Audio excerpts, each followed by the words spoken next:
Is your Suzuki Baleno displaying a key fob not detected error? This issue commonly stems from a weak key fob battery. The CR2032 battery inside your fob can weaken after 2 to 3 years. Replacing it is the first step and often solves the problem. Purchase a new battery and replace the old one. If that doesn't work, try a push start reset.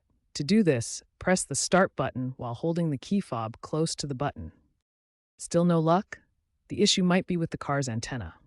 Antenna issues occur because the car's external antennas, often in the rear window or bumper, can degrade due to corrosion, parking in metal structures, or damage.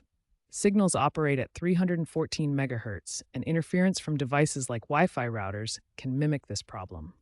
If battery replacement and push start reset haven't resolved the error, check the car's antenna connections for corrosion. Clean them with contact cleaner.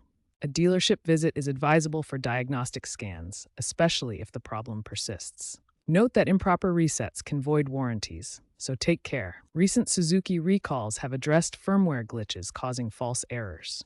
Ensure you have the latest software updates. Automotive trends are shifting towards digital keys via smartphone apps, reducing reliance on physical fobs. Expect AI-driven diagnostics in the future, flagging issues via vehicle telematics. Issues flagged via telematics. Keep your key fob battery fresh and stay updated on software patches for optimal performance. In the future, expect a drop in key-related complaints due to these advancements.